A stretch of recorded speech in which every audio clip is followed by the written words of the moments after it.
अशोक विहार में एक आदमी रहा करता था, किराए पर वो रहा करता था, बहुत ज़्यादा गरीब था।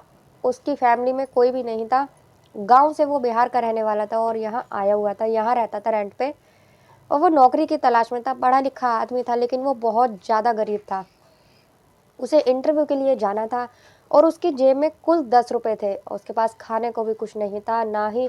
और जहाँ से उसे इंटरव्यू देने जाना था, उसे वहाँ 200 रुपये किराया लगना था, लेकिन उसकी जेब में सिर्फ 10 रुपये थे। अब वो सोच रहा था, मैं जाऊँ तो कैसे जाऊँ, बहुत परेशान होता है।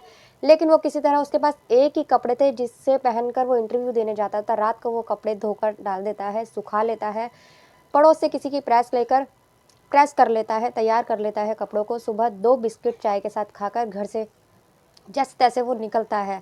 पैदल पैदल चलता है, पैदल पैदल चलते चलते स्टैंड पर पहुंच जाता है। स्टैंड पे खड़ा खड़ा वेट करता है किसी का, कि कोई आ जाए, कोई कहने लगे कि चलो मैं आपको छोड़ देता हूँ। लेकिन वहाँ कोई नहीं आता।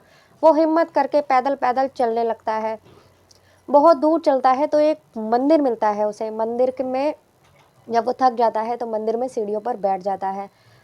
बहुत से लोग आ जा रहे होते हैं मंदिर में, अंदर दर्शन करके आता है। दर्शन करने के आने के बाद में वहीं खड़ा हो जाता है, बाहर बैठ जाता है मंदिर के पास।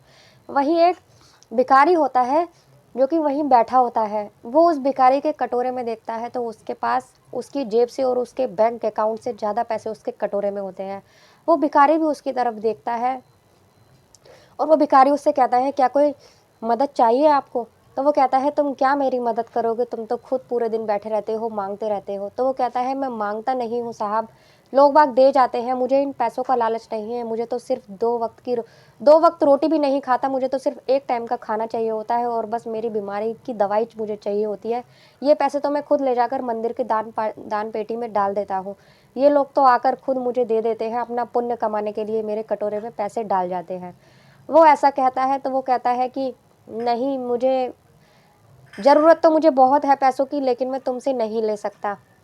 वो मना करता है। फिर भी पता नहीं उसको कैसे पता चल गया था कि उसे 200 रुपये की ही ज़रूरत है, उसका 200 रुपये ही किराया लगेगा। तो वो अपने कटोरे में से 200 रुपये निकाल कर उसके हाथ में रख देता है। वो कहता है, जब तुम्हारे पास हो तो मुझे वापस दे देना। ऐसा कहकर वो उसका शुक्रिया अदा करता है और राजू वहाँ से चल देता है। वो अपने ऑफिस पहुँचता है जहाँ उसे इंटरव्यू देना था। वो इंटरव्यू देता है और इंटरव्यू में सेलेक्ट भी हो जाता है। वो उसकी जॉब लग जाती है। जब उसकी जॉब लग जाती है वो खुशी खुशी आता है। वो दूसरे दिन जब आता है साधु के पास, मंदिर आता है कि मैं उसके पैसे लौटा दूंगा। तो मंदिर के बाहर बहुत सारी भीड़ होती है। भीड़ को देखकर वो कहता है, पता नहीं क्यों भीड़ है। मंदिर के आसपास बहुत सी जगह लग जाती है भीड़। तो वो कहता है कि ऐसे ही लगी होगी। जब वो भीड़ के बीच में जाता है तो देखता है वो साधु मरा हुआ पड़ा होता है, वो भिखारी जो मरा हुआ पड़ा होता है। तो उसे बहुत अफसोस होता है। वहाँ के आसपास लोग बोल रहे होते हैं कि भिखारी था, मर गया, इसको दवाई नहीं मिली, इसके पास इतने पैसे भी नहीं थे कि आज की दवाई ले सके। रोज़ दवाइयाँ खाता था जीने के लिए और आज उसके पास इतने पैसे नहीं थे कि वो दवाई लेकर खा सके, और इसीलिए दवाई ना खाने की वजह से उसकी मौत हो गई। एक जना पीछे से भी आवाज़ आती है, वो बोलता है, अच्छा हुआ मर गया, ये भिखारी तो वैसे ही दूसरों के ऊपर बोझ होते हैं। लोग अपनी अपनी राय दे रहे थे, अपनी अपनी बोल रहे थे, लेकिन वो चुप खड़ा सुन रहा था। उसको बड़ा अफसोस हो रहा था कि ये मेरे लिए ना तो भिखारी था, ना ही कोई साधु था, मेरे लिए भगवान था, भगवान के रूप में आया था।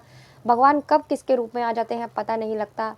लेकिन उसने सोचा कि इसने अपनी दवाई के पैसे मुझे दे दिए थे, मेरी नौकरी लगवा दी और ये खुद चला गया, इसकी ज़िंदगी चली गई। उसे बहुत अफ़सोस भी होता है, लेकिन वो यही सोचता है कि मेरे लिए तो भगवान आए थे इस साधु के रूप में। दोस्तों, आज की ये कहानी छोटी सी थी। अगर आप लोगों को अच्छी लगी हो तो प्लीज़ लाइक कर दीजिए, चैनल को सब्सक्राइब कर दीजिए, कमेंट कर बताइएगा कैसी लगी। मैं गीता गुप्ता, मिलते हैं अगली किसी वीडियो में एक नई कहानी के साथ। तब तक के लिए बाय बाय, जय माता दी।